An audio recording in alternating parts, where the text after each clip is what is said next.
प्रभु के अपने लोग, प्रभु यहोवा के अपने लोग। आपको नहीं लगता ये विषय थोड़ा सा सोचने के लायक है? हम देखते हैं कि इज़राइल के लिए परमेश्वर ने मिस्रियों का नाश किया और उसके बाद जब उन्हें मिस्र से निकाल लिया तो कनान देश जो परमेश्वर उन्हें दे रहा है उस देश में और दूसरे लोगों का भी नाश किया। Why? That's a big question.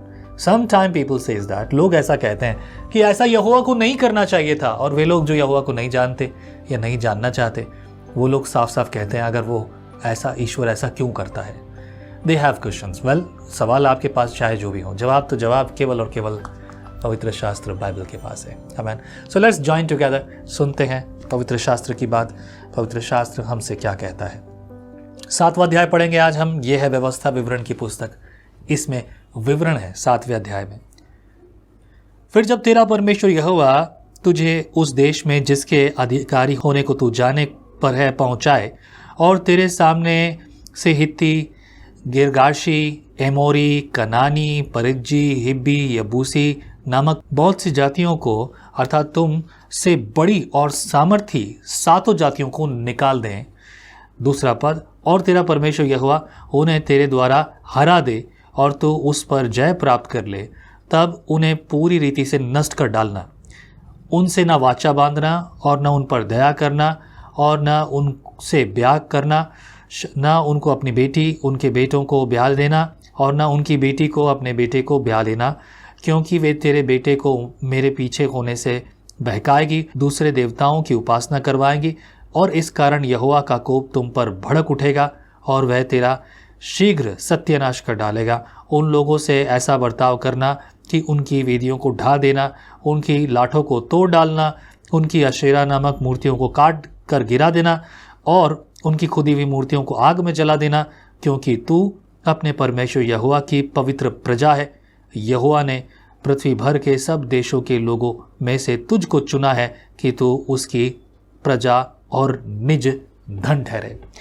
हमने 6 वचन तक जो पढ़ा, इस बात से साफ है, हम जानते हैं कि परमेश्वर का स्वभाव, द नेचर ऑफ गॉड, उसकी क्वालिटी जो है परमेश्वर की, वो है वो जलन रखने वाला ईश्वर है। ही सेड हिमसेल्फ, मैं जलन रखने वाला ईश्वर हूँ। किस बात से जलन रखता हूँ? मेरी महिमा मैं किसी को नहीं दूंगा। यहाँ पर जिन जगहों की बात हो रही है, जिन लोगों की बात हो रही है जिनको नाश किया, अल्टीमेटली इनका नाश होना तय था। आप और हम जानते हैं यूहन्ना 3:16 के अनुसार उद्धार और अनंत काल का जीवन सिर्फ उसको मिलेगा जो यीशु का अंगीकार करेगा। पुराने नियम में उद्धार सिर्फ उसके लिए था जो यहोवा का अंगीकार करता था, जो यहोवा के सामने होता था, जो यहोवा की आज्ञाओं को मानता था। लेकिन जिनका नाश हो रहा है, इनमें से कोई भी यहोवा की बात को नहीं मानता था, कोई भी यहोवा को नहीं जानना चाहते थे और वो अपने ही देवी देवताओं के साथ खड़े थे। अब अगर थोड़ा पीछे जाएं, यानी कि शुरुआत में जाएं, तो क्या ये वो जातियां नहीं हैं जो कि एक साथ मिलकर बाबेल की टावर बना रहे थे, लेकिन आपस में भाषा की गड़बड़ी के कारण तितर बितर हो गए, और जो एक साथ मिलकर अभी तक यहोवा तक पहुंचने के लिए, स्वर्ग पहुंचने के लिए वो टावर बना रहे थे, वही सारे लोग भटक कर अब नई नई चीज़ों को बना लिया, अब नए नए ईश्वरों को गढ़ लिया है। तो यहोवा का नाराज होना और उन पर गुस्सा जाहिर करना और उनको नाश करना लाजमी नजर आता है। बहरहाल 7 पद से पढ़ूंगा। यहोवा ने जो तुमको स्नेह करके तुमको चुन लिया, इसका कारण यह नहीं था कि तुम गिनती में और सब देशों के लोगों से अधिक थे, किंतु तुम तो सब देशों के लोगों में से गिनती में थोड़े थे। यहोवा ने जो तुमको बलवंत हाथ के द्वारा दासत्व के घर से और मिस्र के राजा फिरौन के हाथ से छुड़ाकर निकाल लिया, इसका यही कारण है कि वह तुमसे प्रेम रखता है और उस शपथ को भी पूरा करना चाहता है जो उसने तुम्हारे पूर्वजों से खाई थी। इसलिए जान रखो कि तेरा परमेश्वर यहोवा ही परमेश्वर है। यह विश्वास योग्य ईश्वर है। जो उससे प्रेम रखते और उसकी आज्ञाएं मानते हैं, उनके साथ वह 1000 पीढ़ी तक अपनी वाचा का पालन करता और उन पर करुणा करता रहता है। और जो उससे बैर रखते हैं, वे उसके देखते उनसे बदला लेकर नष्ट कर डालता है। अपने बैरी के विषय वह विलंब न करेगा, उसके देखते ही उससे बदला लेगा। इसलिए इन आज्ञाओं, विधियों और नियमों को जो आज तुम्हें चिताता हूँ, मानने में चौकसी करना। ये आज्ञाएं और ये विधियाँ जिन्होंने मान ली, उन लोग के जीवन बदल गए। याद है ना, आपको एक आज्ञा भी थी कि तुम्हारे बीच में जो कोई पड़ोसी होकर रहे, जो कोई विदेशी होकर रहे, अगर वो तुम्हारे अनुसार है, अगर वो तुम्हारी मर्जी के अनुसार है, तुम्हारे अनुसार है, तो वो सब कुछ जैसा तुम्हारा नियम माने और तुम्हारे बीच में रहे और आशीष पाए। पर अगर वो नहीं है तो उसे बाहर कर दे, और अगर उसके बावजूद भी है तो बिल्कुल बाहर कर दे, उसे बिल्कुल बाहर, उसे किसी भी रीति से शामिल होने की अनुमति नहीं है। It's quite important. Well, let's move head, आगे देखते हैं आज्ञा पालने की आशीष क्या है। ये भाग बहुत सारे बार पढ़ा जाता है, लेकिन इसके मूल उद्देश्य पर ज़्यादा चर्चा नहीं की जाती। 12 वचन, और तुम जो इन नियमों को सुनकर मानोगे और इन पर चलोगे, तो तेरा परमेश्वर यहोवा भी उस करुणामय वाचा का पालन करेगा जिससे उसने तेरे पूर्वजों के साथ शपथ खाकर बांधी थी, और वह तुझसे प्रेम रखेगा और तुझे आशीष देगा और गिनती में बढ़ाएगा, और जो देश उसने तेरे पूर्वजों से शपथ खाकर तुझे देने को कहा है, उसमें वह तेरी संतान पर अन्न और नए दाख मधु और टटके तेल आदि भूमि की उपज पर आशीष दिया करेगा, और तेरे गाय बैल और भेड़ बकरियों की बढ़ती करेगा, और तू उन देशों के लोगों से अधिक धन्य होगा।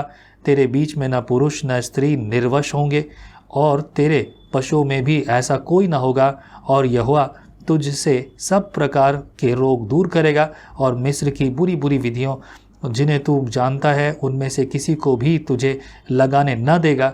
ये सब बात तेरे बैरियों को ही मिल लगेंगे, और देश देश के जितने लोगों को तेरा परमेश्वर यहोवा तेरे वश में कर देगा, तो उन सबों को सत्यानाश करना, उन पर तरस की दृष्टि न रखना, और न उनके देवताओं की उपासना करना, नहीं तो तू फंदे में फंस जाएगा। And very clear answer in this, क्यों परमेश्वर ने लोगों की जो है पूरी तरह से समाप्त करने की आज्ञा दी। 2 तरह के रीज़न है, पॉलिटिकल एंड स्पिरिचुअल। पहला, this was the political reason, but more on that, उससे भी बढ़कर जो बड़ा रीज़न था, हमारा परमेश्वर जो है जलन रखने वाला ईश्वर है। किस बात की? अगर तुम उसे छोड़कर किसी और को ईश्वर करके मानोगे। ये आज्ञाओं में से है ना, व्यवस्था विवरण में ये आज्ञा आपको मिलेंगी, गिनती की पुस्तक में आपको ये आज्ञा मिली है। आमीन। 17 पद में लिखा है, यदि तू अपने मन में सोचे कि वे जातियां जो मुझसे अधिक हैं तो मैं उनको कैसे देश से निकाल सकूंगा, तो भी उनसे न डरना। जो कुछ तेरे परमेश्वर यहोवा ने फिरौन से और सारे मिस्र से किया, उसे भली भांति स्मरण रखना। जो बड़े बड़े परीक्षा के काम तूने अपनी आँख से देखे, और जिन चिन्हों और चमत्कारों और जिस बलवंत हाथ और बढ़ाई हुई भुजा के द्वारा तेरा परमेश्वर यहोवा तुझको निकाल लाया, उनके अनुसार तेरा परमेश्वर यहोवा उन सब लोगों से भी जिससे तू डरता है करेगा। इससे अधिक तेरा परमेश्वर यहोवा उनके बीच में बर्रे भी भेजेगा, यहाँ तक कि उनमें जो कुछ बचकर छिप जाएंगे वे भी तेरे सामने नष्ट हो जाएंगे। उनसे भय न खाना, क्योंकि तेरा परमेश्वर यहोवा तेरे बीच में है, और वह महान और भय योग्य ईश्वर है। तेरा परमेश्वर यहोवा उन जातियों को तेरे आगे से धीरे धीरे निकाल देगा, तो तू एकदम से उनका अंत न कर सकेगा, नहीं तो बेनले पशु बढ़कर तेरी हानि करेंगे।